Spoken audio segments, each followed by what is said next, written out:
Good morning.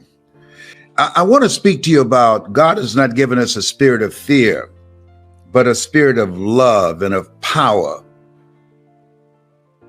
and a spirit of power and of love and of sound mind.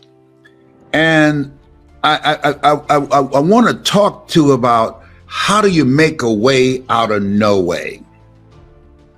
When you have millions of people who are feeling powerless, and many people have lost their jobs. I was reading a guy named Chase, and he lost his job, and he was evicted before the restrictions. He's sleeping in his truck, and then his truck was hit by a hit and run driver, and that limited his ability to go around and to find employment. He was sleeping in his truck. And he said something that grabbed me. He said, "This is a new place for me, a new experience. Standing at the end of a ramp off the expressway with a sign, 'I am hungry. Will you help me?' This is a new experience." Wow. Wow. How do you make a way out of no way when you're in that kind of situation? And so I want to talk to you about a period that had to be the lowest, I think, really in terms of things happening. This is one of the lowest periods in my life. When I lost a home, the first one that I bought from my mother because I didn't do a title search. And we had to go back to the roach-infested house that I moved Mama out of. And when you say, well, what do you do? I remember my mother saying, boy, unload that truck, take that furniture in the house, keep your head up, we still have each other. And so here I am, back in this roach-infested house. But let me share with you why in less than 30 days, I was able to get another one. John Leslie, come here, please. Yes. And I'm going to tell you what happened for me. Now, just thinking about it just gives me the heebie-jeebies, all right? So here I was, and on rock bottom. Didn't do a title search for the house that I bought from my mother. The house went into foreclosure. We had to move back.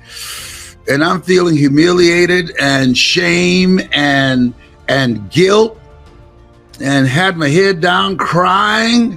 And Mama said, boy, hold your head up. And she put her hand under my head. Hold your head up. Put her hand under my chin. And take that furniture in the house. We have nothing to be ashamed of.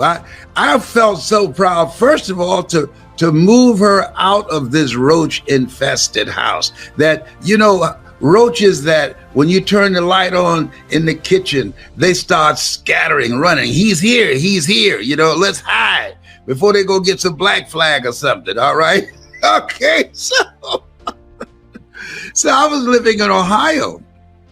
So I came back home to get my mother home, and I was going to be in the back, and Mama would have the master bedroom. It was a very large place, and we were very comfortable, but we had to get out and go back to the house that I moved her out of. So which meant I had to live in the roach-infested house. And I said, Mama, these roaches, they're getting on my last nerve. She said, boy, you were raised with roaches. Now, there are things that motivate different people. This guy that I'm telling you about, let me tell you something. Brother, I hope you're listening to me this morning. I have a solution for you. How do you make a way out of no way? I want you to write this down. Choose your hard. Life is hard. And you can choose to stay where you are, and that's hard. Trying to survive living in your truck, trying to keep your esteem up, standing with a sign that's saying, I'm hungry, and how people come by looking at you and laughing at you and passing you by and don't let you register in their eyes and you feel invisible. That's hard. But there's another hard. And that hard that you can choose is to go into action, is to find something somewhere that you can earn some money from. And that's what I had to do. And let me tell you what motivated me. Did I tell you that I hate rats? I love Mickey Mouse, but I hate rats. The first night I stayed in the house with Mama, I could hear rats in the wall, and they're in there talking. And came back in. They'd have broke up our bid whist game. We can't even play cards anymore during the day out front. I'm hearing rats. It gives me the creeps to hear rats in a wall. I'd never heard that before. Give me the creep. I couldn't sleep that night. They're back there talking and playing cards and cussing too. Rats cuss, you know, because sometimes the roaches eat their food. That first night that I stayed, I could, you know what? Mama, she never told me about that, but maybe she couldn't hear. Mama's in her 80s. Maybe she couldn't hear the rats, but I could hear them real good in the wall. They gave me the creeps, and I got motivated. See, I had a choice. I could do hard. I could listen and cringe and say, I hate these rats, and I can't stand it, and be up all night with my eyes open or one eye closed, hoping that one of them don't come out and bite me and give me rabies. Or I could come up with some ideas and go into action and start working and being relentless. I didn't have time to be in fear. I didn't have time to feel sorry for myself. I didn't have the luxury of being depressed. Oh no, I was determined to get away from those rats who I don't like. Did I tell you I don't like rats? Absolutely. Tyrone, you're not kin to any rats, are you? No, okay. Tyrone he says, no. You don't know Tyrone? Don't worry about it. So anyhow, I started working. I started reading books. I started reading 4 to 5 books, memorizing quotes. I was speaking on a volunteer basis, and people would give me a love offering. In many cases, it showed that they didn't love me very much. God has not given us a spirit of fear,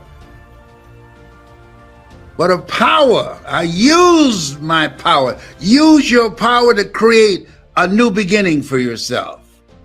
Use that. How less a spirit of power and of love. Find something that you love. Do what you love and find a way to get paid for it. So guess what I decided? I couldn't go back to a job because I don't like working for someone else. I'm not mentally fit to work for someone else. I didn't come here to work for someone else. I came here to live my calling. A job is what you get paid for. A calling is what you're made for. I came here to speak, and I was going to find a way to get paid to speak. And I would go to seminars and workshops. I invested in myself. I couldn't afford to do it, but I couldn't afford not to do it.